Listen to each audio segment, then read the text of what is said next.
Oke, assalamualaikum warahmatullahi wabarakatuh. Selamat pagi semuanya. Waalaikumsalam Waalaikumsalam warahmatullahi warahmatullahi wabarakatuh. wabarakatuh. Oke, kita hari ini kembali lagi bertemu di Meet hari ini. Kita akan membahas KD selanjutnya itu KD 4. Sebelumnya untuk memulai pelajaran ada baiknya kita berdoa terlebih dahulu menurut agama dan kepercayaan masing-masing. Berdoa dimulai.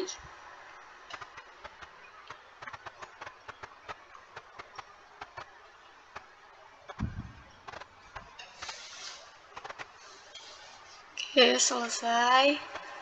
Sebelumnya Ibu akan absen terlebih dahulu ya, Nak. Anissa Nur Salma hadir.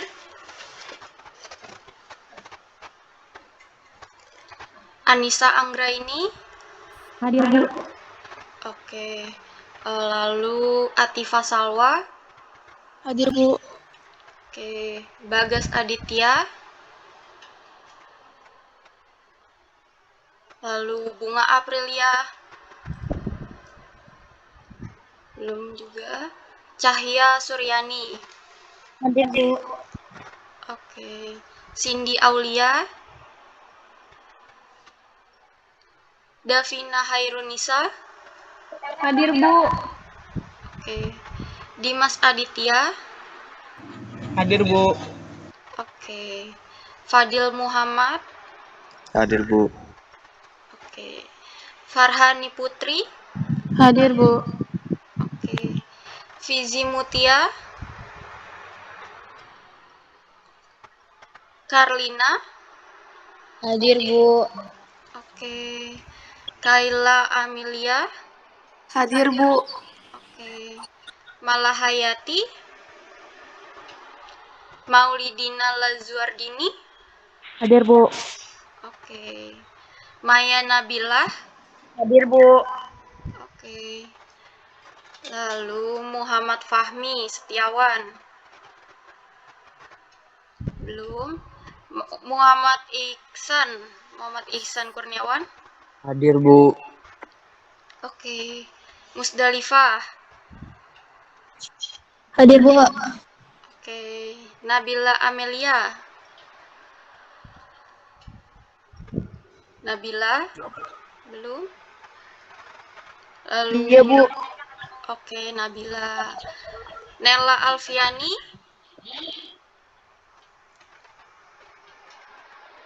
Nenggina Fuji Hadir, Bu. oke. Nurfatika Hadir, Bu. oke. Nurmalita Askia Nurul Hikmah Oktaviani Ramadhani Hadir, Bu. oke.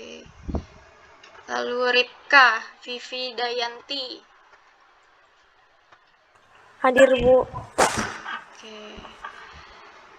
Rio Herianto Rizka Asari lalu Salwa Adila Hadir, Bu. oke. Syafa Azahra Hadir, Bu. oke. Silmi Ayatus Syifa Hadir, Bu. oke. Silmi Siti Rohya Syafila Sagita Hadir, Bu. oke. Dan yang terakhir Vika Hadir, Bu. oke. Vika Ibu mau share screen terlebih dahulu.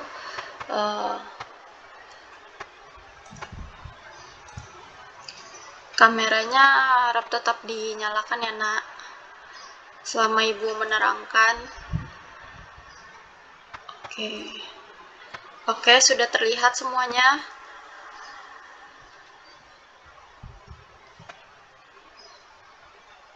PPT Ibu sudah terlihat.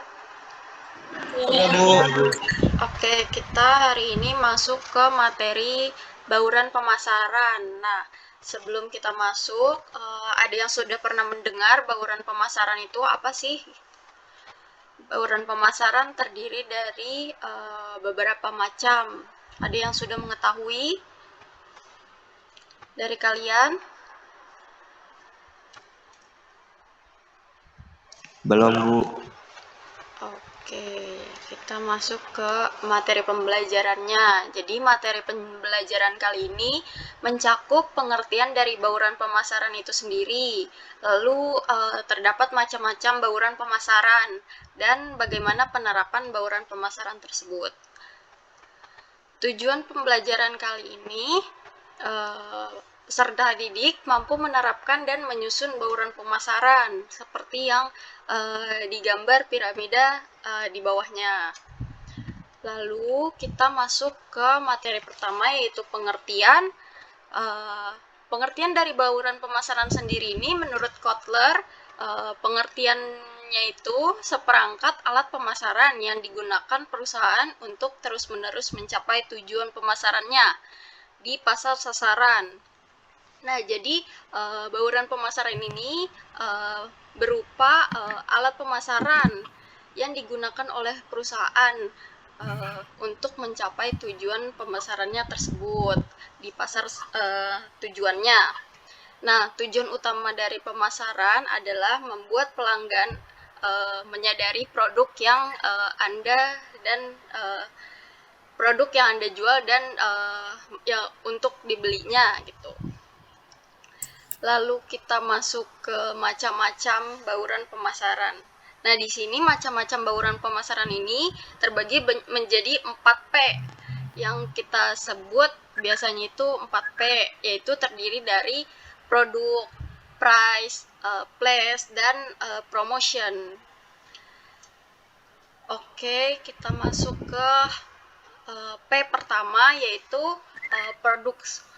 Nah, produk ini menurut Kotler, produk adalah segala sesuatu yang dapat ditawarkan oleh produsen untuk diperhatikan, diminta, dicari, dibeli, digunakan, dan dikonsumsi pasar sebagai pemenuhan kebutuhan atau keinginan pasar yang bersangkutan. Nah, di sini produk itu merupakan suatu barang atau jasa yang ditawarkan oleh perusahaan nih, dan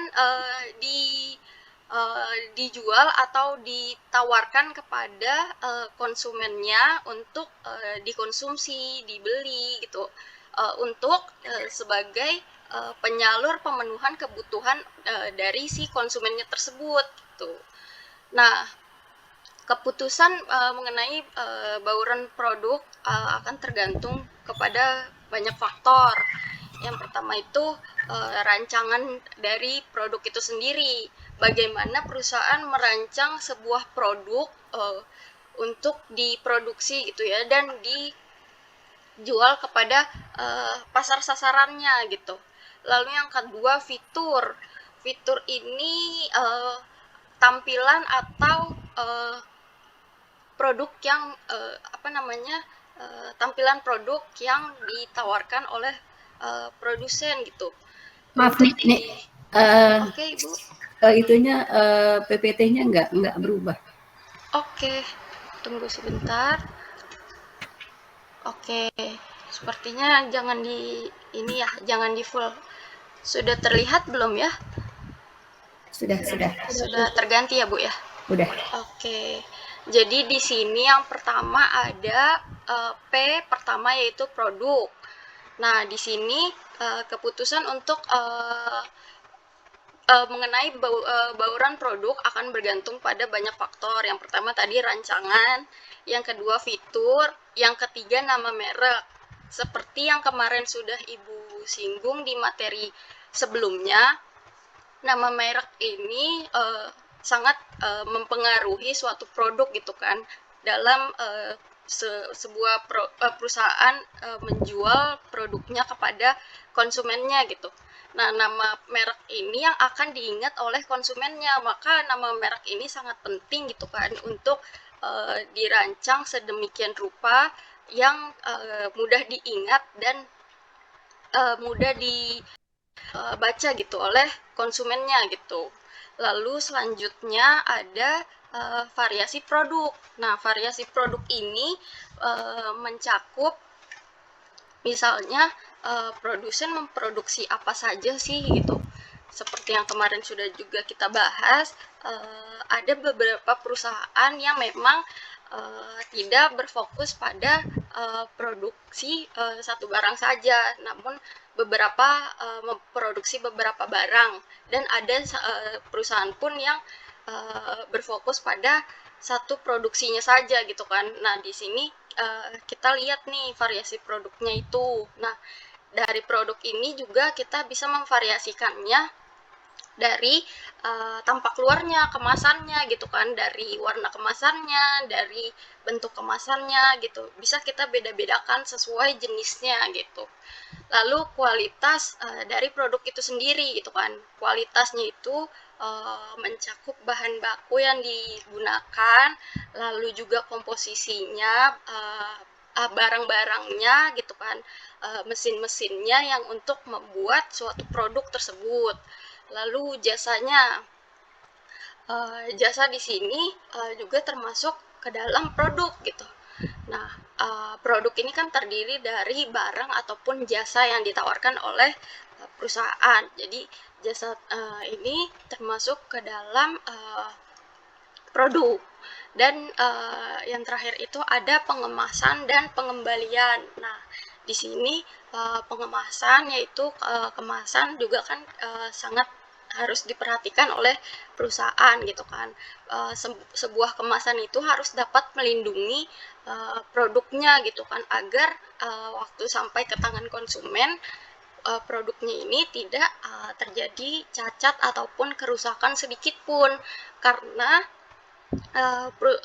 konsumen itu adalah raja kan. Jadi bagaimana perusahaan sedemikian rupa menyampaikan produk yang mereka buat kepada konsumen dengan kualitas dan bentuk yang sempurna gitu kan. Dan apabila terjadi kerusakan dan semacamnya yang akan merugikan konsumen, maka di situ konsumen berhak untuk melakukan pengembalian gitu kan, karena dianggap mereka tidak perusahaan tidak menawarkan barang yang sesuai dengan kebutuhan konsumen. Jadi konsumen pun berhak untuk mengembalikan barangnya gitu kan, jika terjadi kekurangan ataupun kecacatan yang ada di suatu produk gitu. Lalu maaf sebelumnya Ibu akan sambil cas.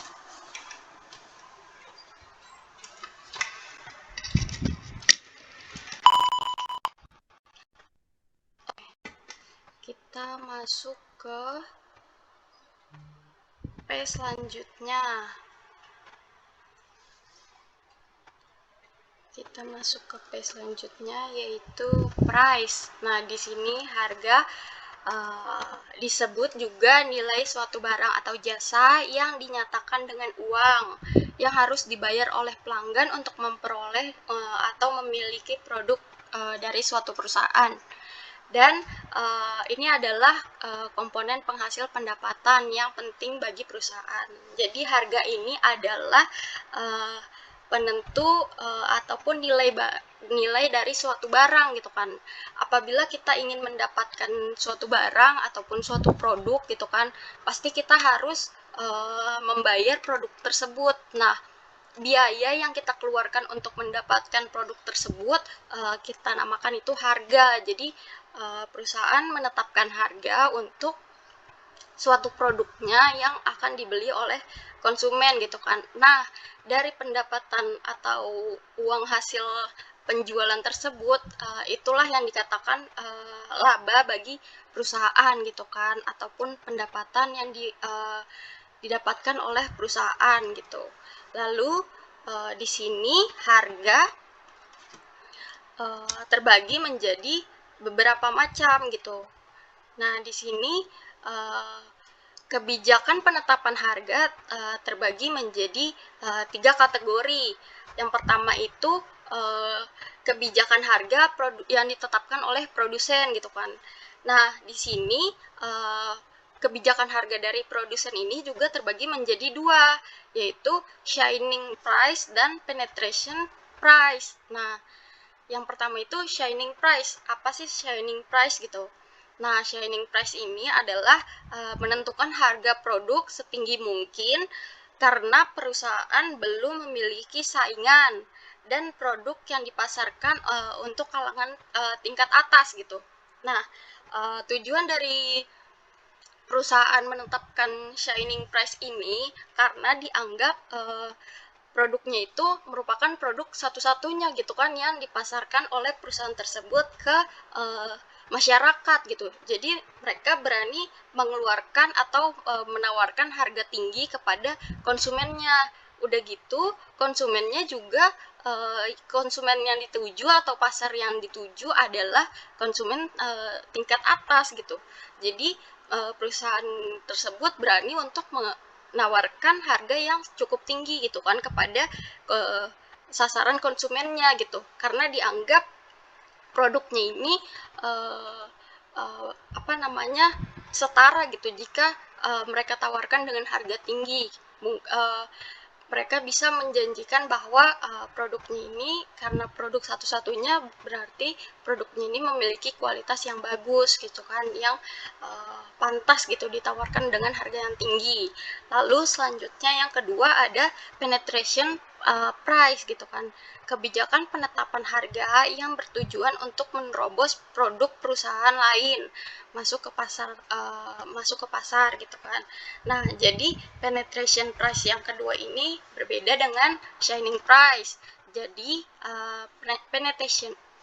penetration price ini adalah kebijakan suatu perusahaan untuk menetapkan harga untuk menerobos produknya ini masuk ke pasar gitu kan. Jadi biasanya malah kalau penetration price ini perusahaan ini menawarkan harga yang misalnya di bawah pasaran. Misalnya produk yang sudah ada yang sejenis itu harganya 10.000 nih gitu. Jadi si perusahaan A ini menawarkan harga yang di bawah harga pasaran biasanya gitu kan. Tidak terlalu jauh tapi cukup di bawah harga pasarannya. Jadi dengan tujuan ini untuk menerobos pasar yang sudah ada dan menawarkan harga yang berbeda gitu untuk menarik pelanggan yang cukup banyak gitu kan, karena dengan harga ini kan suatu konsumen ini cukup bergantung pada harga gitu kan untuk penentuan mereka membeli sesuatu gitu. Lalu masuk yang kedua, kebijakan harga grosir.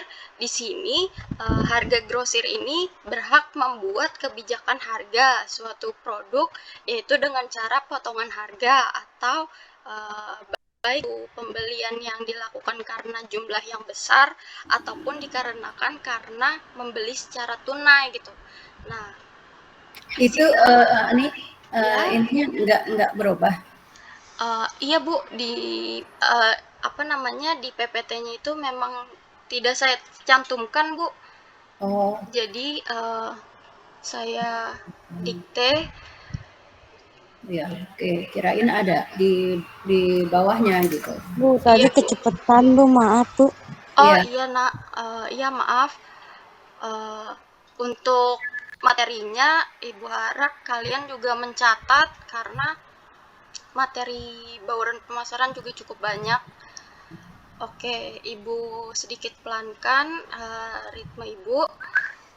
Oke, kita masuk ke Ini aja nih, maaf. Ditambah slide-nya di bawah price itu price itu tadi penetration itu oh iya. karena anak juga kan nggak tahu tulisannya kayak apa gitu ya. Iya Bu, oke. Oke, ditambah aja satu slide tentang price tadi. Jadi mereka punya gambaran tentang apa yang dibicarakan. Oke, tadi kebijakan harga. Kebijakan harga terbagi menjadi 3, yaitu kebijakan harga produsen, yaitu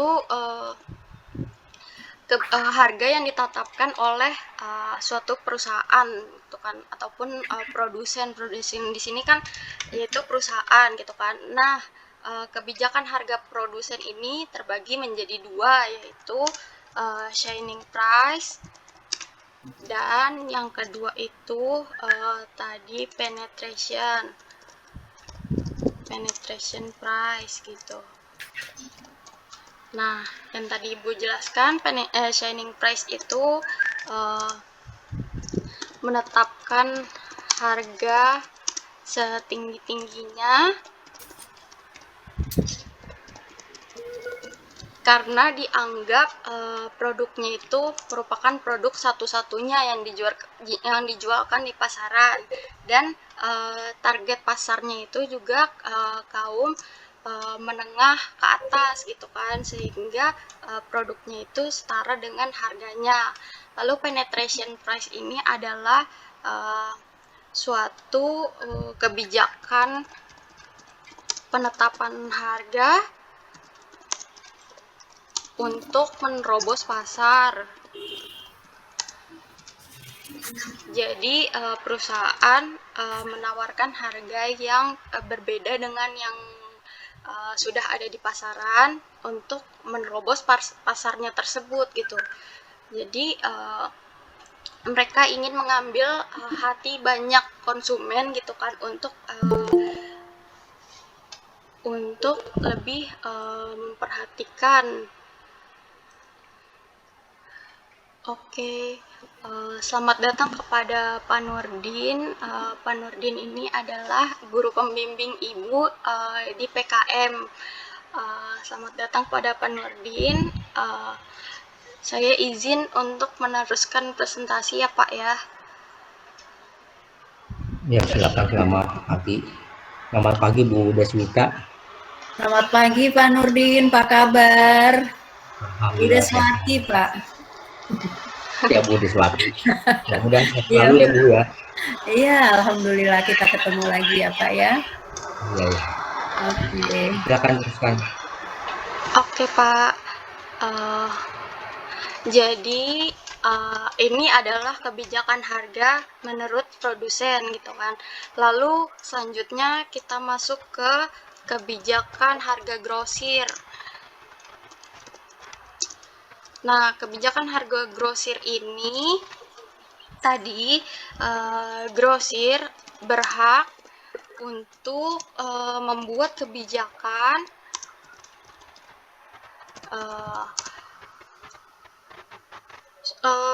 kebijakan harga suatu produk gitu kan, dengan cara memberi potongan harga gitu, potongan harga karena ada dua faktor gitu kan di harga grosir ini. Perusahaan ataupun penjual memberikan potongan harga. Yang pertama itu tadi karena si pembeli membeli dalam jumlah yang cukup besar, ataupun dikarenakan pembeli tersebut membeli dengan membayar tunai gitu kan. Nah, di situ biasanya penjual grosir ini memberi potongan harga gitu kan bagi konsumennya. Lalu yang ketiga itu kita masuk ke kebijakan harga retail. Nah, kebijakan harga retail ini terbagi menjadi 6. Yang pertama itu judgment price. Nah, judgment price ini penetapan harga produk dengan cara perkiraan gitu kan. Nah, contohnya itu dalam menjual satu lusin produk diberikan potongan harga dikarenakan satu ataupun dua dalam produk satu lusin tersebut memiliki produk yang memang bagus gitu kan, produk yang memang kualitasnya dipersiapkan oleh perusahaan gitu kan. Jadi dalam satu lusin tersebut ada beberapa produk yang memang kualitas terbaik gitu. Nah, di situ perusahaan memperkirakan penetapan harganya tersebut karena dianggap dalam satu lusin yang mereka jual itu terdapat produk yang memang bagus gitu kan. Bukan berarti satu lusin itu tidak memiliki kualitas yang bagus, tetapi ada beberapa produknya itu yang memang dipersiapkan dalam satu lusin tersebut merupakan produk yang berkualitas bagus gitu kan. Oke. Lalu kita masuk ke penetapan harga yang kedua menurut harga retail gitu. Yang kedua ini yaitu customary price. Nah, customary price ini adalah dalam jangka waktu yang panjang, harga dari suatu produk tetaplah stabil dan tidak mengalami adanya perubahan. Dan apabila ditemukan harga bahan baku yang meningkat, maka harga pokok si produk ini juga akan meningkat gitu kan. Jadi di sini harga customary ini adalah harga yang cukup stabil yang ditawarkan oleh suatu perusahaan kepada konsumen. Namun apabila terjadi kenaikan pada harga bahan baku yang didapatkan oleh si perusahaan, maka perusahaan tersebut juga akan menaikkan harga produknya ini, harga tawarannya ini, karena disesuaikan dengan perusahaan tersebut mendapatkan bahan baku ini dengan harga yang cukup tinggi gitu. Jadi bisa dikatakan ini customary price ini harga yang ditawarkan yang tergantung kepada si perusahaan ini mendapatkan harga bahan bakunya gitu. Lalu kita masuk ke harga yang ketiga, yaitu out price gitu. Out price ini adalah harga ganjil ataupun penetapan harga dengan angka ganjil yang dimana biasanya akan meningkatkan daya tarik konsumen gitu. Nah, out price ini kan biasanya kita lihat itu biasanya di supermarket gitu kan, di Indomaret, di Alfamart, di supermarket besar seperti Carrefour ataupun yang lainnya gitu.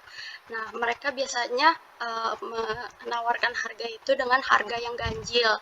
Nah, harga ganjil itu semata-mata bukan mereka menetapkan harga yang asal-asalan gitu kan. Nah, di sini ada kebijakannya, yaitu out price gitu. Nah, penetapan harganya itu dengan harga yang ganjil dimaksudkan untuk dapat lebih menarik si konsumen untuk membeli produknya ini gitu. Lalu kita masuk ke harga selanjutnya, yaitu combination price. Nah, combination price ini adalah pemberian harga yang dimana cara penawarannya itu dilakukan dengan mengkombinasi dua produk. Nah, misalnya nih, kita membeli suatu barang nih, dan kita dapat barang tambahannya. Misal kita beli sepatu lalu sepatunya itu mendapat satu buah kaos kaki gitu. Nah, di situ sebenarnya harga sepatunya itu harga sepatu dengan harga sepatu yang kita beli dan mendapatkan kaos kaki dengan harga sepatu jika kita beli harga satuannya saja berbeda gitu kan. Jadi di situ disebut harga combination price gitu. Jadi kita mendapatkan satu barang dan kita mendapatkan satu barang tambahan. Nah, sebenarnya di situ ada penetapan harga yang berbeda gitu. Berbeda juga dengan misal kita membeli sabun gitu kan, sabun pakaian gitu, sabun cuci gitu, yang mendapatkan hadiah piring atau hadiah mangkuk gitu. Nah, itu biasanya juga berbeda gitu kan, walaupun kelihatannya kita mendapatkan gift gitu, atau misalnya mendapatkan hadiah. Nah, Tapi di situ sebenarnya terjadi kebijakan penetapan harga yang berbeda gitu. Seperti kemarin misalnya juga ibu membeli shampoo. Nah sekarang perusahaan-perusahaan shampoo ini menetapkan kebijakan yang cukup menarik gitu. Mereka menawarkan shampoo yang sudah ditempelkan oleh conditioner gitu, conditioner conditioner tanpa bilas gitu misalnya. Nah kita melihatnya itu kan pasti oh kita membeli ini dapat gift gitu. Padahal di situ ada terjadi combination price. Jadi si perusahaan ini menjual dua barang gitu yang berkesinambungan, yang yang memiliki keterkaitan, tetapi mereka membedakan harga gitu. Jika kita hanya membeli barang pokoknya saja ataupun misal kita membeli barang dan mendapatkan satu barang tambahan itu. Nah, di situ sebenarnya ada perbedaan harga, namun tidak jauh gitu. Jadi kita akan lebih melihatnya itu lebih tertarik gitu kan, karena mendapatkan hadiah gitu. Lalu selanjutnya di sini ada margin price. Nah, margin price ini adalah kebijakan ini biasanya dilakukan oleh pedagang kaki lima. Nah, pedagang kaki lima yang dimana jika produk yang dijual sudah bisa mendapatkan keuntungan, maka langsung dijual gitu kan, dan hanya memanfaatkan perkiraan saja gitu. Nah, biasanya margin price ini seperti yang dikatakan, yaitu biasanya ditetapkan atau digunakan oleh pedagang kaki lima yang mereka menjajakan barangnya, dan apabila ada penawaran gitu kan, ada konsumen yang ingin membeli, lalu ya udah mereka menjualnya dengan menjual langsung saja gitu kan si produknya ini, tanpa ada perkiraan atau pemikiran-pemikiran lain gitu. Jadi barang yang ingin dibeli konsumen, lalu si produsen ini langsung melepasnya gitu, atau menjualnya dengan harga yang mereka tawarkan sesuai harga barangnya tersebut gitu. Lalu yang terakhir ada lining price. Lining price ini yaitu pengertiannya adalah kebijakan penetapan harga ini biasanya dilakukan oleh toko-toko yang menjual sepatu, baju kaos, dan juga sandal. Nah, contohnya misal baju dari berbagai merek yang ditumpuk dalam satu kotak yang sama dan diberi daftar harga gitu kan. Daftar harganya juga daftar harga yang sama. Kebijakan yang dimana memberikan harga produk murah untuk bisa mendapatkan julukan sebagai toko dengan harga termurah gitu. Nah, biasanya lining price ini adalah memberi batasan harga gitu, ataupun kebijakan suatu perusahaan menetapkan harga yang sama dan biasanya harga yang murah untuk jenis-jenis produk yang mereka jual sama gitu.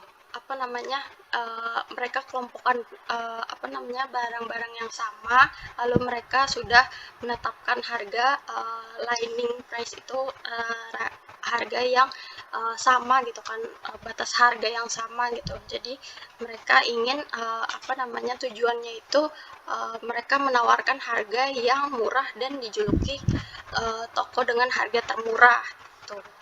Lalu kita masuk ke P selanjutnya, yaitu place.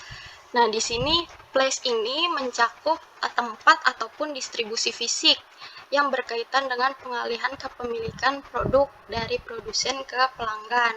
Nah, lokasi berhubungan dengan keputusan yang dibuat oleh perusahaan mengenai di mana operasi dan stafnya akan ditempatkan. Yang paling penting dari lokasi ini adalah tipe dan tingkat interaksi yang terlibat. Nah, place ini juga menentukan suatu perusahaan gitu kan, tempat suatu perusahaan dalam menempatkan tempat operasinya, tempat jualnya, ataupun staff-staffnya, ataupun perusahaan induknya gitu kan. Kalau misalnya operasi biasanya kan tempat yang disiapkan oleh perusahaan untuk menjual hasil produksinya tersebut gitu kan. Jika staff biasanya di situ adalah perusahaan utamanya gitu, gedung utama dari si perusahaan tersebut gitu kan. Nah, di sini dalam menentukan place itu juga ada berikut ini elemen-elemen campuran dari distribusi. Sebelum kita masuk lebih jauh ke place, di sini ada elemen-elemen yang termasuk ke dalam place, yaitu saluran distribusi, lalu juga ada keputusan pergudangan. Nah, di sini juga si perusahaan harus mempersiapkan suatu tempat untuk dijadikan gudang ataupun tempat penyimpanan dari si produknya tersebut gitu kan, agar produknya tersebut dapat tetap terjamin kualitasnya dan tidak terjadi kerusakan sebelum akhirnya ditampilkan ataupun dijualkan di tokonya tersebut gitu kan. Nah, pergudangan juga cukup penting gitu kan untuk penyimpanan barang gitu kan. Bagaimana si perusahaan tersebut menyimpan barang hasil produksinya atau barang yang akan dijualkan agar tetap terjamin kualitasnya itu. Lalu ada penanganan produk. Nah, di sini juga termasuk ke dalam si place gitu kan. Lalu kita masuk ada logistik dan kontrol inventaris. Nah, di sini kontrol inventaris itu apa sih gitu kan?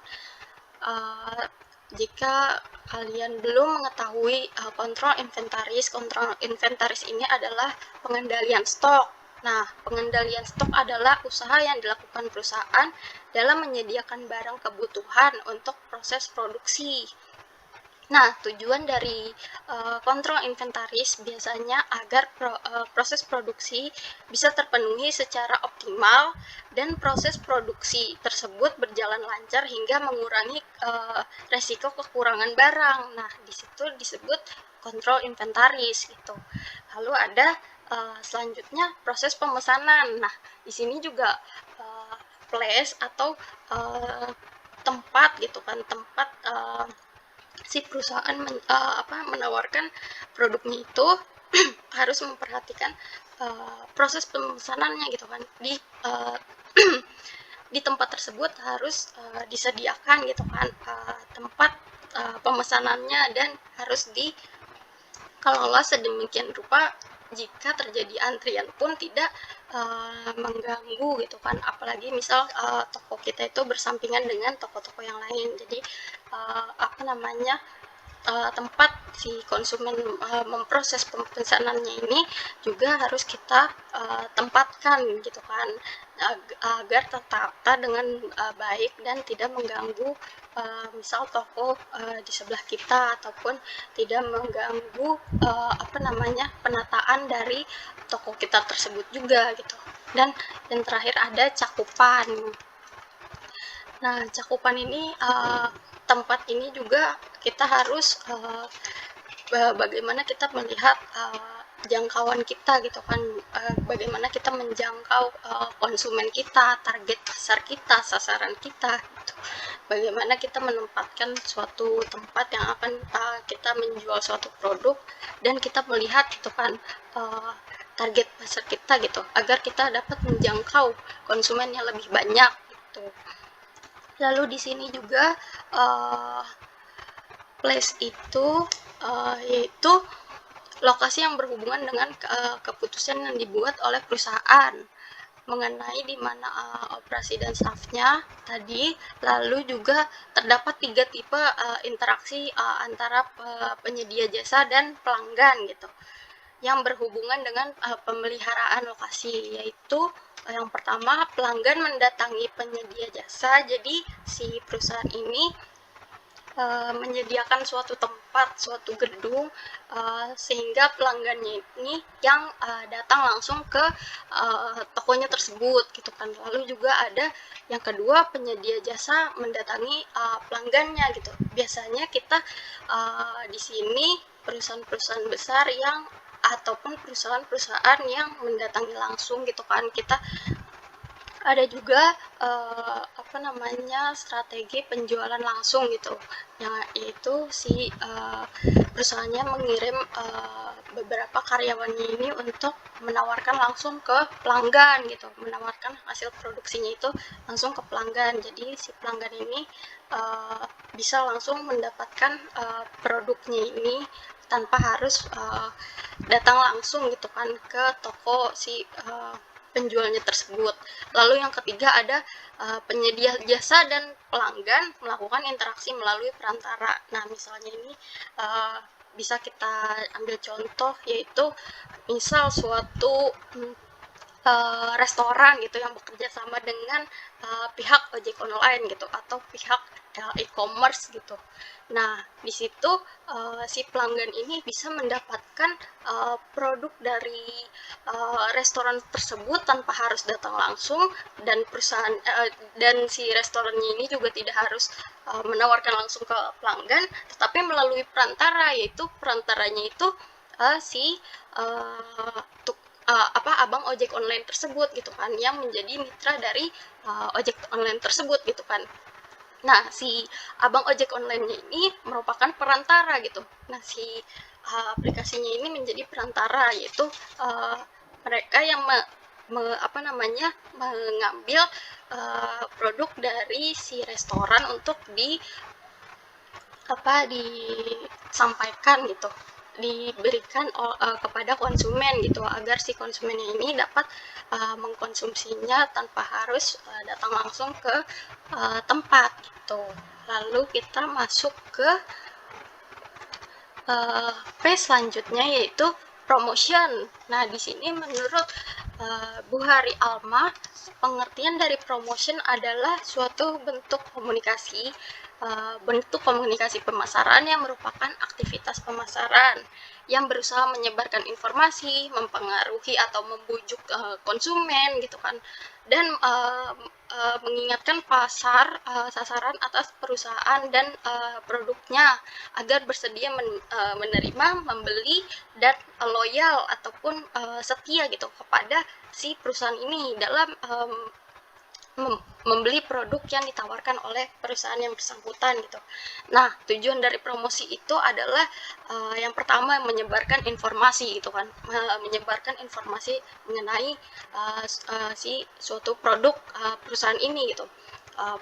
Kalau si perusahaan ini mempunyai produk ini gitu, yang memiliki kualitas dan manfaat ini gitu. Jadi di situ promosi itu bertujuan menyampaikan informasi dari produk yang ditawarkan gitu. Lalu yang kedua, tujuan dari promosi ini setelah memberikan informasi mengenai produk, lalu di sini perusahaan ingin mempengaruhi atau menarik minat pelanggan untuk membeli produknya tersebut gitu, karena sudah diberi informasi gitu mengenai produknya tersebut. Nah, si perusahaan ini kan ingin produknya ini dibeli gitu oleh si konsumen gitu.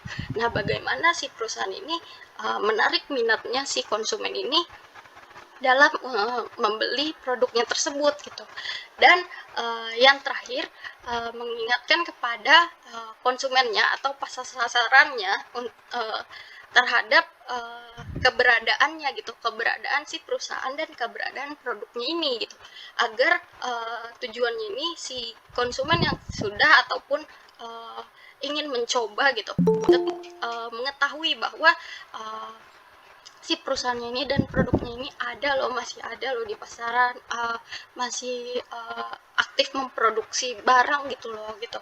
Nah, jadi si konsumennya ini juga tetap loyal dan diharapkan tetap mengkonsumsi produk dari si perusahaan tersebut, perusahaan yang bersangkutan. Nah, elemen utama dari bauran pemasaran promosi bauran promosi. Elemen dari bauran promosi yang pertama itu ada periklanan. Nah, periklanan seperti yang sudah kita ketahui nih adalah suatu semua bentuk penyajian non personal promosi, ya ide-ide promosi barang ataupun jasa yang dilakukan oleh sponsor yang dibayar. Medianya antara lain misal brosur ataupun penayangan iklan di radio melalui audio gitu kan, ataupun penayangan iklan di televisi melalui audio dan visual gitu. Nah, periklanan ini juga bisa berbentuk seperti reklame ataupun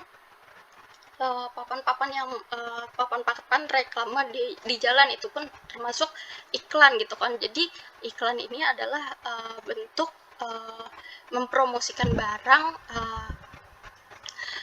yang dibayar oleh si sponsor gitu kan, untuk si produknya tersebut diiklankan dan dipertontonkan kepada masyarakat luas dengan tujuan untuk menarik konsumen yang banyak gitu. Dan yang kedua ada promosi penjualan. Promosi penjualan di sini adalah variasi insentif jangka pendek untuk merangsang pembelian ataupun penjualan suatu produk dan jasa. Medianya antara lain pemberian hadiah ataupun misal sampel dari suatu produk. Misalnya kita mengeluarkan produk baru, kita memberikan sampel dari produk tersebut gitu kan, ataupun misalnya pemberian kupon ataupun potongan harga gitu. Nah, di sini misal seperti kita melakukan sale ataupun diskon gitu, ataupun kita memberikan kupon potongan harga gitu yang kita tawarkan kepada konsumen gitu. Nah, itu disebut promosi penjualan. Dan yang selanjutnya ada hubungan masyarakat atau public relation.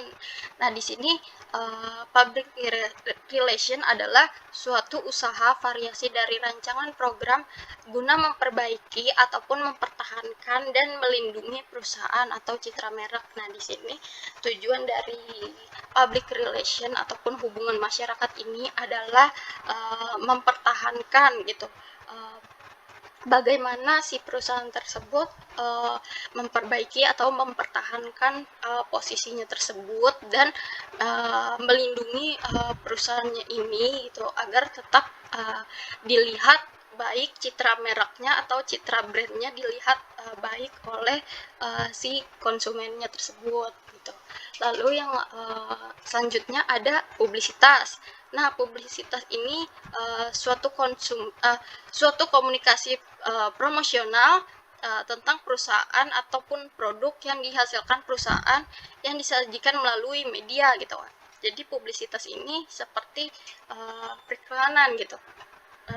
Hampir mirip dengan periklanan, akan tetapi tidak dibayar oleh sponsor nih. Kalau publisitas itu tidak dibayar oleh sponsor. Jadi bedanya publisitas dengan periklanan, kalau periklanan ini menayangkan dengan dibayar gitu kan oleh pihak sponsor, namun publisitas ini menayangkan juga menampilkan gitu kan, menampilkan informasi seperti iklan tapi tidak dibayar oleh si sponsor gitu. Nah, publisitas ini sama gitu, misal kita menampilkan suatu konten gitu untuk masyarakat luas gitu, untuk di situ kita memberi informasi, membujuk dan mengingatkan pasar tentang produk tersebut, tetapi tidak dibayar gitu kan. Lalu ada pemasaran secara langsung gitu. Pemasaran secara langsung ini adalah komunikasi secara langsung yang digunakan dari mail, telepon ataupun internet untuk mendapatkan tanggapan langsung dari si konsumen secara jelas gitu. Nah, biasanya di sini pemasaran langsung ini bagaimana perusahaan menjalin kerjasama yang baik dengan si pelanggan gitu, agar si perusahaan dapat mendapatkan langsung saran dan kritik dari pelanggan gitu kan, agar dapat mengevaluasi kembali, memperbaiki kembali hasil produksinya, barang produksinya gitu kan, agar dapat lebih memenuhi apa yang diinginkan oleh pelanggan gitu kan. Dan tadi ada yang terlewat, penjualan tatap muka, yaitu di sini adalah menjual secara langsung gitu, tatap muka gitu, bertemu langsung dengan pelanggan, misalnya para penjual yang ada di pasar gitu, ataupun penjual kaki lima yang kita antara konsumen dan produsen bertemu langsung di suatu tempat gitu. Oke, sampai di sini ada yang ingin ditanyakan terlebih dahulu mengenai materi bauran pemasaran? Boleh jika ada yang ingin bertanya. Atau ada yang masih kurang jelas, boleh ditanyakan terlebih dahulu. Tidak ada yang ingin bertanya?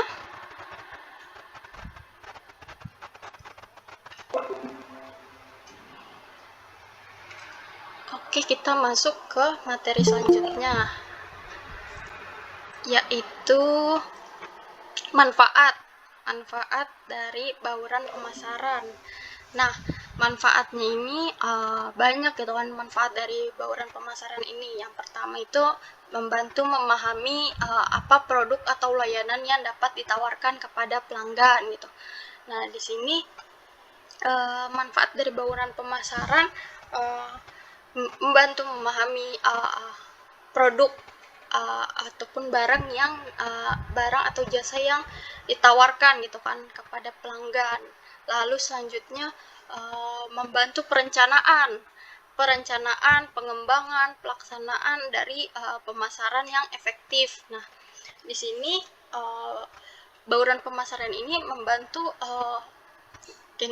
kerja dari perusahaan gitu kan dalam merencanakan ataupun merancang suatu produk gitu, suatu produk atau jasa yang ingin ditawarkan gitu kan, dan bagaimana mereka mengevaluasi ataupun melakukan pengembangan dari produk yang sudah ditawarkannya tersebut, yang sudah dijual tersebut.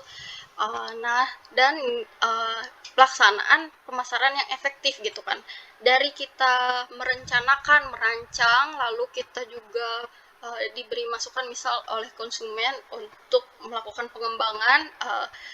Kita lihat nih si konsumen ini lagi membutuhkan barang yang seperti ini gitu. Jadi kita akan bisa mempersiapkan, kita akan lebih bisa mengembangkan produk kita gitu kan. Dan lalu kita setelah itu kita bisa mempersiapkan pelaksanaan ataupun pemasaran gitu kan, pemasaran yang akan kita lakukan gitu, agar bisa lebih efektif dan tidak memakan banyak biaya gitu kan. Di pemasaran ini kan kita juga dalam memasarkan produk kita mengeluarkan biaya, seperti misalnya biaya untuk iklan, biaya untuk misal kita bekerja sama dengan pihak perantara gitu. Nah, di situ kita harus mempersiapkan terlebih dahulu pemasaran apa yang akan kita ambil gitu, apa jenis pemasaran apa gitu yang akan kita ambil, sehingga akan lebih efektif gitu dan tidak memakan banyak biaya, akan lebih efisien gitu. Lalu selanjutnya ada membantu bisnis, memanfaatkan kekuatan mereka dan menghindarkan biaya yang tidak perlu gitu. Kita bisa lebih mengedepankan atau menguatkan kembali nilai yang sudah kita dapatkan, nilai positif yang sudah kita dapatkan gitu kan dari kita menjual barang kita gitu. Itu menjadi kekuatan bagi kita gitu. Misal kita sudah memiliki citra brand yang bagus, produk kita sudah dikenal, memiliki kualitas yang bagus di benak konsumen. Nah, kita itu akan lebih perkuatkan lagi bagaimana strategi kita memperkuatkan citra brand kita gitu di hadapan konsumen, di hadapan masyarakat yang mengonsumsi produk kita gitu, dan menghindari biaya yang tidak perlu gitu. Lalu selanjutnya membantu menjadi proaktif dalam menghadapi risiko gitu. Jadi kita dalam kita sudah menganalisis produk kita sudah menentukan strategi gitu. kita mengetahui target sasaran kita dari produk yang kita jual, kita tahu gitu sasaran kita kemana gitu, dan juga kekuatan produk kita di mana, kita bisa menghadapi atau menghindari resiko yang akan kita hadapi gitu, yang akan misal datang ke kita sewaktu-waktu, kita bisa menghadapinya gitu, kita menghindari resiko tersebut gitu. Lalu yang terakhir, membantu mempelajari kapan dan bagaimana mempromosikan produk atau layanan kepada pelanggan. Nah, kita mengetahui tuh kita sudah memproduksi suatu barang, kita mempersiapkannya dari segi merek, dari segi kemasan, dari segi labeling gitu kan. Kita sudah menempelkan nama perusahaan kita di situ. Lalu kita juga sudah perhatikan kerjasama dengan konsumen gitu. Kita mengetahui menjalin komunikasi yang baik gitu dengan konsumen gitu. Jadi kita lebih mengetahui kebutuhan mereka, keinginan mereka gitu. Dari situ kita sudah mengemas produk kita sedemikian rupa, menawarkannya dengan harga yang sudah kita tetapkan gitu. Lalu juga kita mengetahui pemasaran apa yang akan kita ambil. Nah, di situ juga kita harus memikirkan konten promosi kita gitu. Nah, kita bagaimana sih kita menyampaikan informasi dari si produk kita, produk yang sudah kita rancang sedemikian rupa, kita buat sedemikian rupa. Nah, bagaimana kita mempromosikan si produk ini gitu sampai ke tangan konsumen, sampai si konsumen ini mau membeli produk kita gitu. Nah, di situ yang sudah Ibu katakan di materi kemarin, yaitu kita mempersiapkan strategi konten dari produk kita ini gitu. Apakah kita akan mengambil iklan di televisi sebagai media pemasaran, ataupun kita memasarkannya di media sosial seperti Instagram, Facebook itu, untuk menarik konsumen yang milenial gitu kan, membuat konten yang menarik gitu, video-video pemasaran yang menarik, lalu kita posting di media sosial kita gitu, atau kita melakukan kerjasama dengan e-commerce seperti Shopee, Tokopedia, dan segala macamnya untuk mempromosikan produk kita, untuk menjadi sarana media promosi kita dalam kita menjualkan produk kita ke konsumen gitu. Oke, sampai di sini. Ada yang ingin ditanyakan? Sebelumnya Ibu akan stop share terlebih dahulu. Oke. Ada yang masih kurang jelas atau ingin ditanyakan, boleh ditanyakan terlebih dahulu.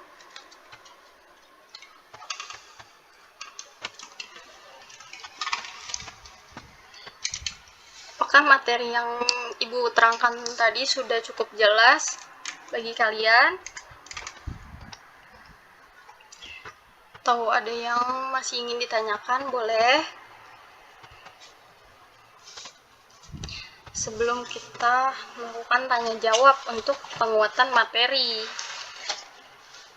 Kalau tidak ada yang bertanya, Ibu yang bertanya.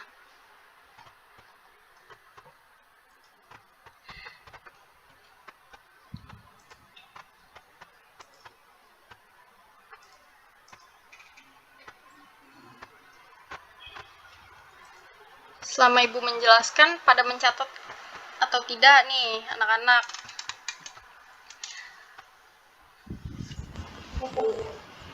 Dicatat ya, jangan sampai nggak dicatat, untuk bahan kalian juga mempelajari ulang materi hari ini. Nah, kalau nggak ada yang bertanya, Ibu yang akan bertanya ya. Tadi macam-macam bauran pemasaran itu terbagi menjadi berapa dan apa saja? Coba ada yang bisa menyebutkan?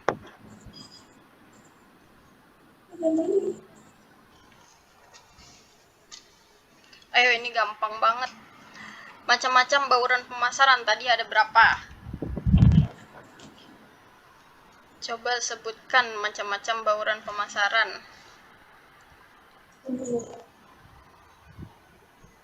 Ayo, coba tunjuk tangan atau ibu yang ingin menunjuk.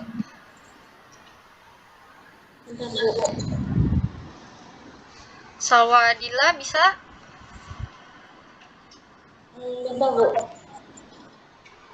Sebentar, Bu. Oke. Apa aja Salwa Adila? Macam-macam bauran pemasaran. Ada 2, Bu. Ada berapa? Ada 2. Ayo, ada berapa tadi? Ada yang bisa menyebutkan? Ada berapa tadi? 4P ya, Bu. Oke, ada 4P. Apa aja? Coba sebutkan 4P tersebut. Yang pertama tadi ada Produk. apa? Produk. Oke, produk. Lalu yang kedua, Price. price. Selanjutnya, Price. place. Yang terakhir, Promotion. promotion. Ada 4. Yang pertama ada produk, price, place, dan promotion. Diingat-ingat bauran pemasaran itu 4P gitu kan. 4P itu terdiri dari tadi produk, lalu price, place, dan promotion gitu. Nah, produk. Apa sih produk itu? Elemen produk itu apa sih? Barang yang ditawarkan ke produsen. Barang yang dikeluarkan oleh produsen atau barang yang diproduksi oleh suatu perusahaan dan ditawarkan kepada konsumen dengan tujuan untuk dibeli ataupun dikonsumsi oleh konsumen. Oke. Nah, dalam keputusan mengenai bauran produk bergantung kepada beberapa faktor gitu kan, beberapa faktor terkait gitu yang mempengaruhi produk. Apa saja? Beberapa faktor yang mempengaruhi produk. Apa saja tadi? Merek produk, Bu. Merek produk, lalu Kualitas. apa? Pengemasan. Oke, merek, pengemasan, lalu Variasi produk. variasi produk, lalu apa Kualitas. lagi? Fitur. Fitur, Rancangan produk. lalu rancangan produk, Kualitas. kualitas produk, Jasa. jasa, lalu ada lagi pengembalian.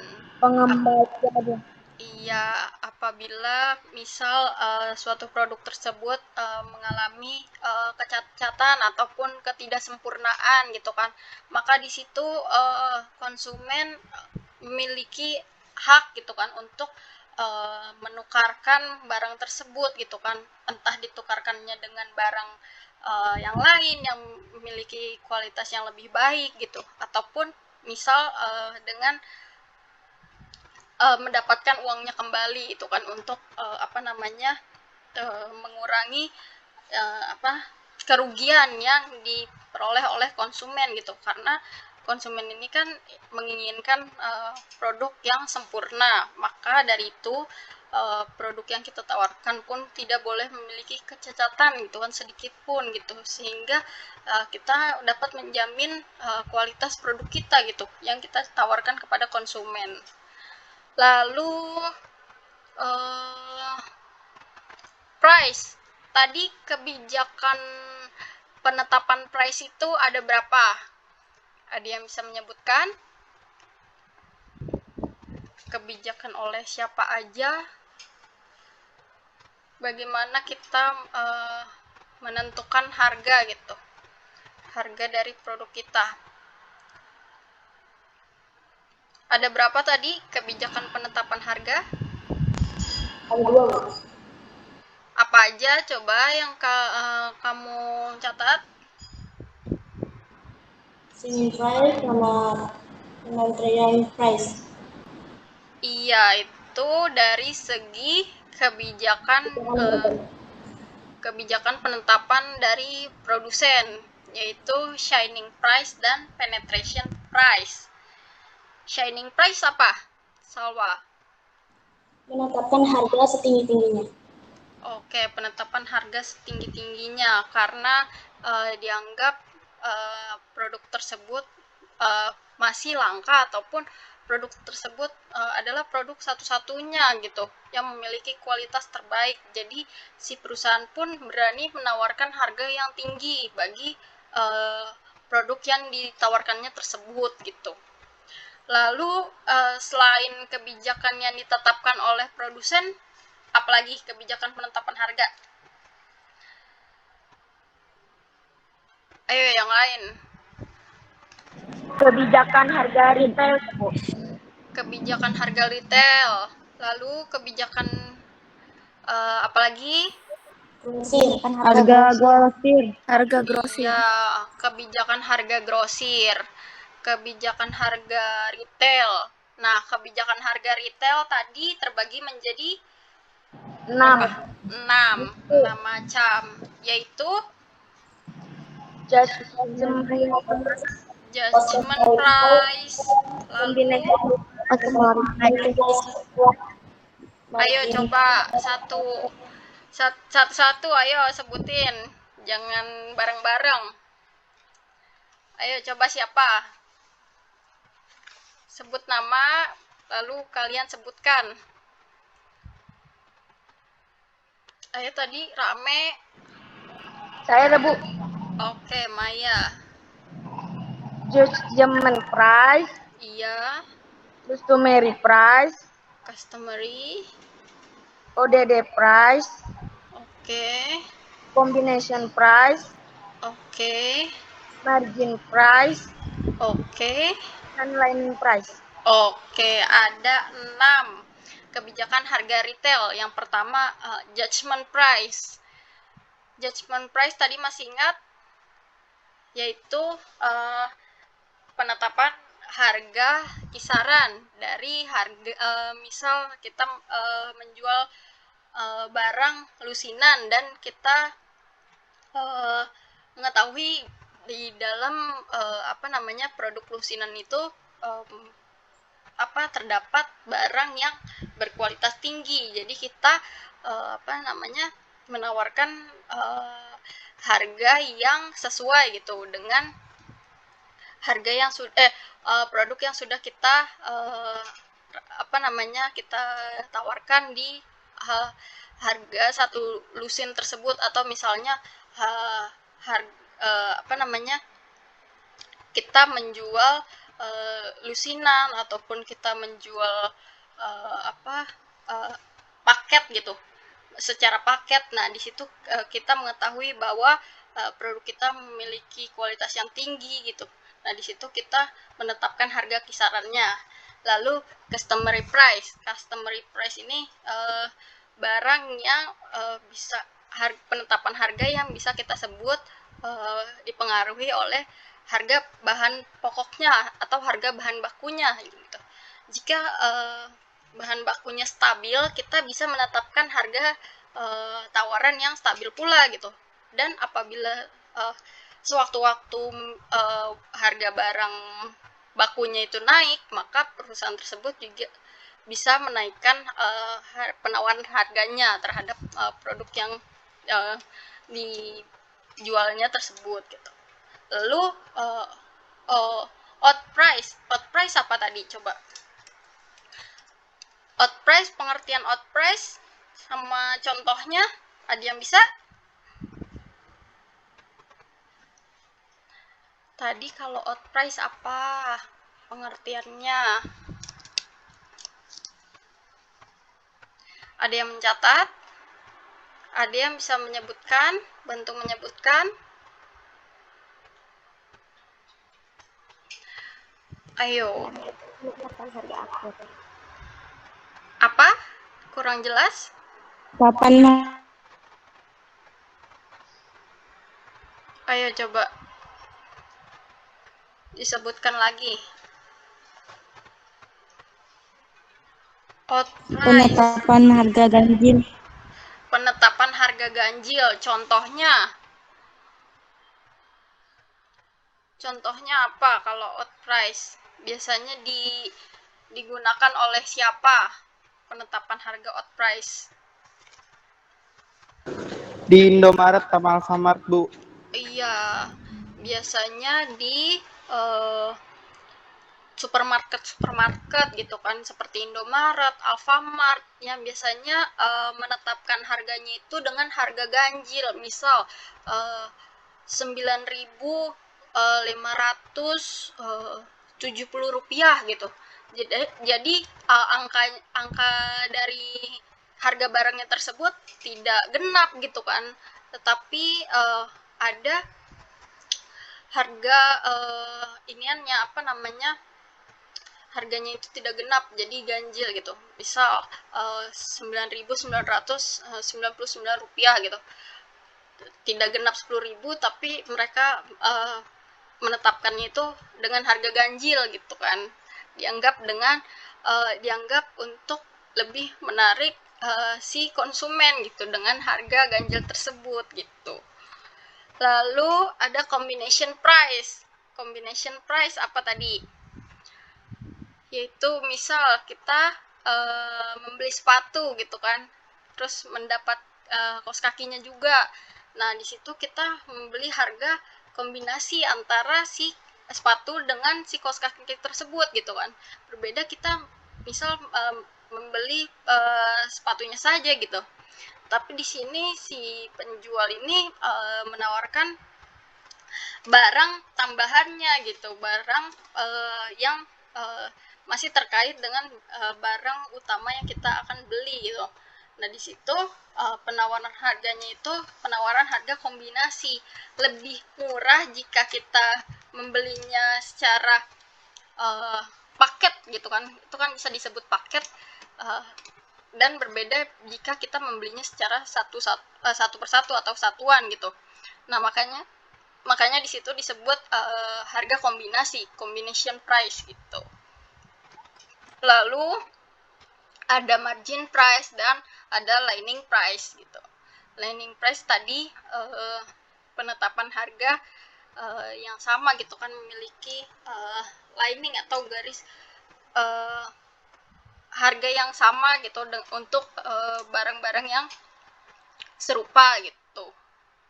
Lalu tadi ada lagi place.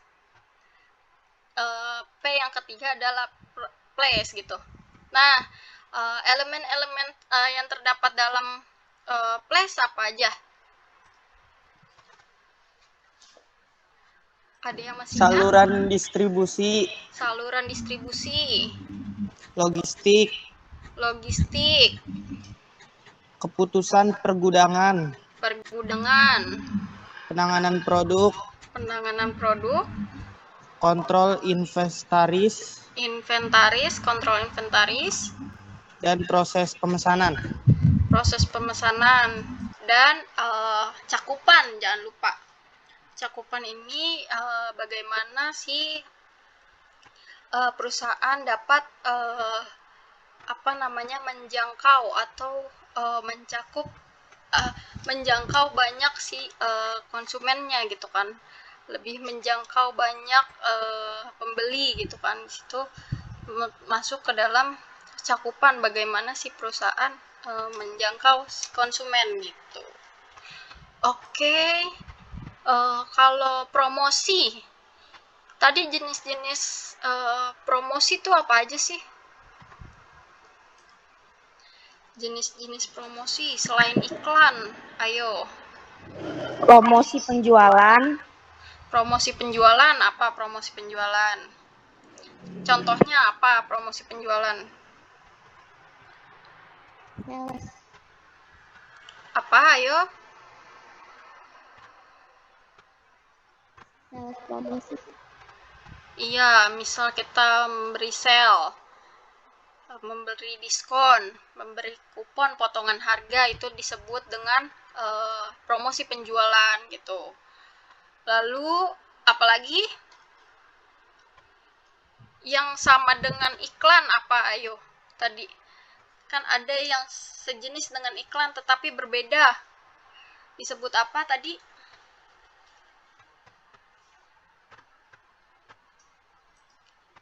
Disebut, ayo, Publisitas ya, Bu?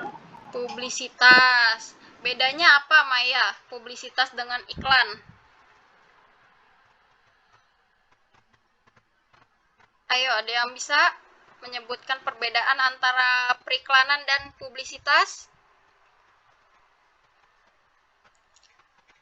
Kalau periklanan,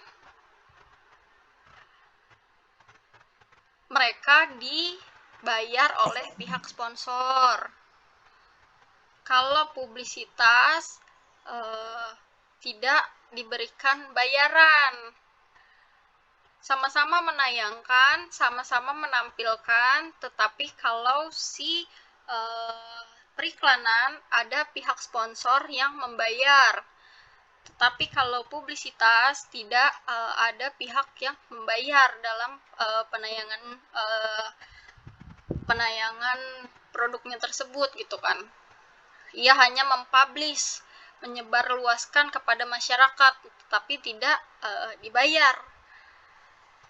Itu kalau publisitas. Lalu ada apa lagi? Penjualan tatap muka. Penjualan tatap muka, yaitu kita konsumen dan produsen bertemu langsung di satu tempat. Oke, ada lagi? Hubungan masyarakat. Hubungan masyarakat. Fungsinya apa sih tadi hubungan masyarakat? Fungsi dari hubungan masyarakat apa tadi? Untuk apa tadi? Ayo, ada yang bisa?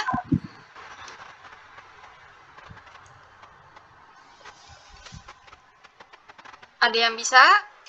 Fungsi dari public relation atau hubungan masyarakat.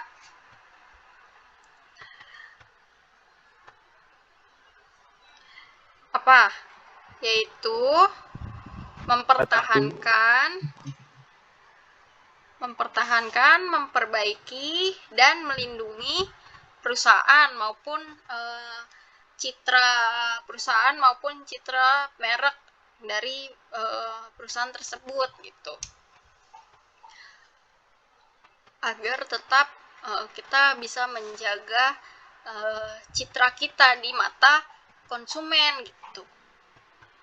Itu fungsi dari public relation ataupun hubungan masyarakat. Selanjutnya ada apa lagi? Tadi udah periklanan, promosi penjualan, hubungan masyarakat, publisitas, penjualan tatap muka, dan ada Pemasaran langsung. pemasaran langsung. Pemasaran langsung itu seperti apa sih?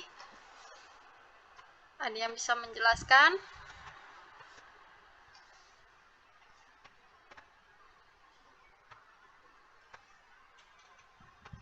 Pemasaran langsung ini biasanya kita menawarkan langsung ke konsumen, baik secara tatap muka ataupun misal melalui suatu media gitu kan. Misal seperti kita menjual melalui internet gitu kan, kita menjual secara langsung tetapi tidak tatap muka gitu, tetapi kita tidak menggunakan perantara untuk menjual ataupun menawarkan produk tersebut gitu. Nah, bisa juga kita melalui katalog, kita membuat katalog di situ. Kita menjabarkan apa saja yang kita jual gitu kan, produk-produknya gitu. Nah, kita membuat katalognya dengan rapih dan menarik gitu. Nah, di situ kita melakukan pemasaran langsung gitu. Lalu kita juga bisa menawarkan melalui telepon, melalui email, itu bisa kita sebut dengan pemasaran langsung gitu. Oke. Manfaat-manfaat sudah dicatat. Manfaat tadi apa saja? Manfaat dari 4P, dari bauran pemasaran. Membantu memahami apa produk atau layanan yang dapat ditawarkan kepada pelanggan. Oke. Membantu menjadi proaktif dalam menghadapi resiko. Oke. Membantu perencanaan, pengembangan, dan pelaksanaan pemasaran yang efektif. Oke. Membantu mempelajari kapan dan bagaimana mempromosikan produk atau layanan kepada pelanggan. Dan membantu bisnis memanfaatkan kekuatan mereka dan menghindari biaya yang tidak perlu. Oke, bagus. Oke, itu manfaat dari bauran pemasaran, yaitu kita yang pertama memahami apa sih produk atau layanan yang ditawarkan gitu kan kepada pelanggan. Kita harus memahami secara betul gitu produk yang kita tawarkan gitu. Kita harus tahu dari luar dalamnya produk kita gitu kan, bahan baku apa yang kita gunakan, sehingga kita mengetahui kualitas dari produk kita gitu. Lalu kita juga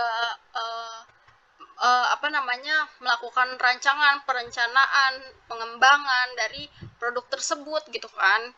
Kita membuat kemasan yang menarik, yang melindungi juga dari produk kita gitu kan, sehingga kita dapat menjamin kualitasnya sampai ke tangan konsumen gitu. Lalu kita mencantumkan label gitu kan, label dari nama produk ataupun nama perusahaan yang membuatnya gitu kan, sehingga produk tersebut sudah kita klaim menjadi produk milik kita gitu. Jika nantinya ada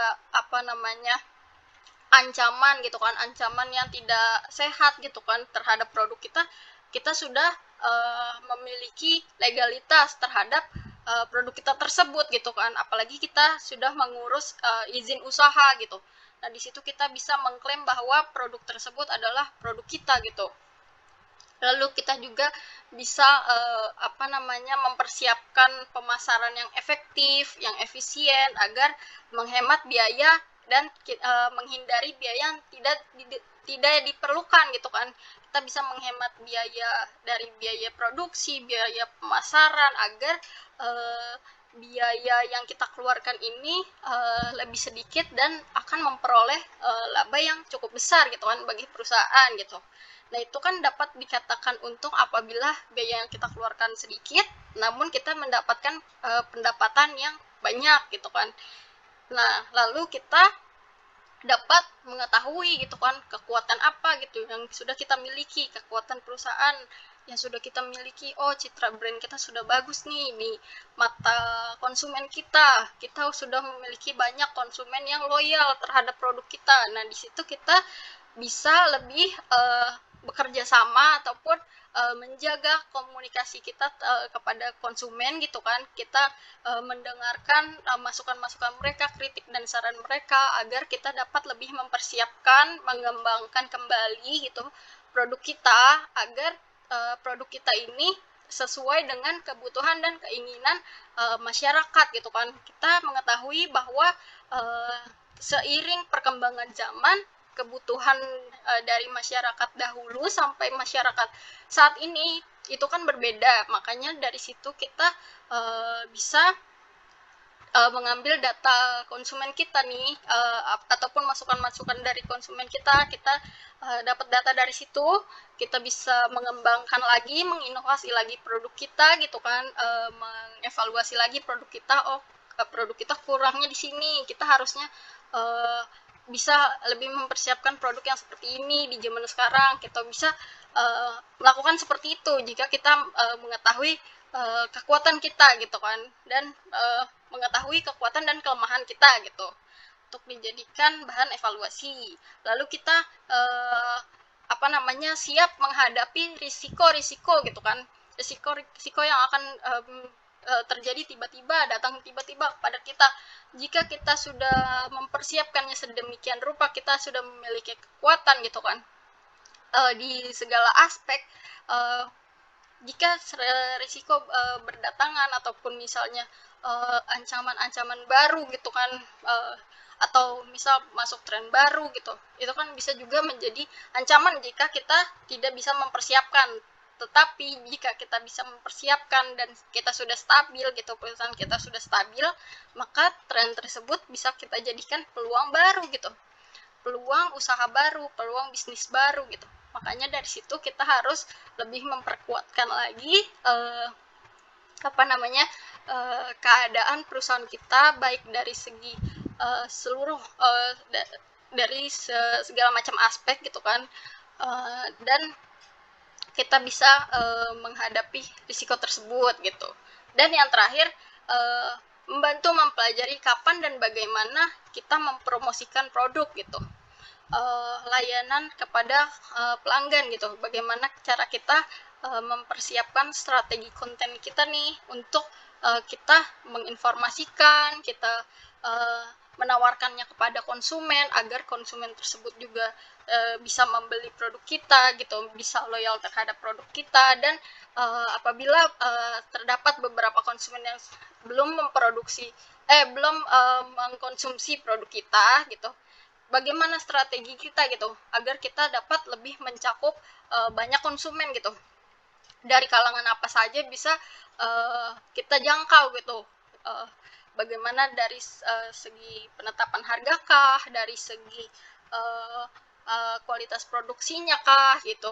Jadi konsumen yang belum mengkonsumsi masyarakat yang belum mengkonsumsi produk kita bisa akhirnya tertarik juga kepada kita. Itu kan tergantung kita bagaimana kita menyiapkan strategi perusahaan gitu kan, menyiapkan strategi pemasarannya, strategi konten promosinya gitu kan. Nah, di situ kita harus mengetahui tuh bagaimana kita bisa menjangkau lebih banyak konsumen gitu. Oke. Ada yang masih kurang jelas terhadap materi hari ini? Kalau sudah jelas semua, kiranya bisa Ibu tutup kelas hari ini. Sebelum Ibu tutup, alangkah baiknya kita berdoa menurut agama dan kepercayaan kita. Berdoa dimulai.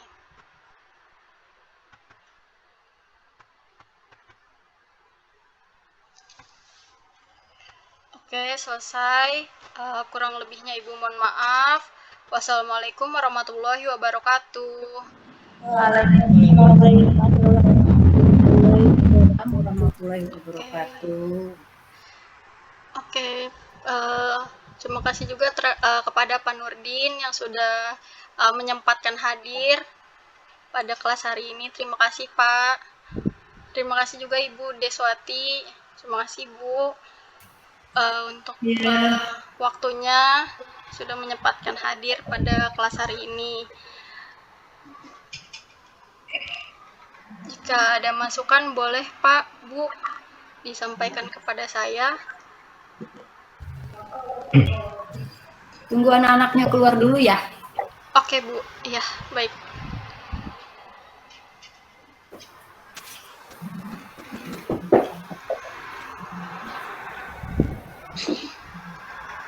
Dikeluarkan aja nih. Oh iya Bu.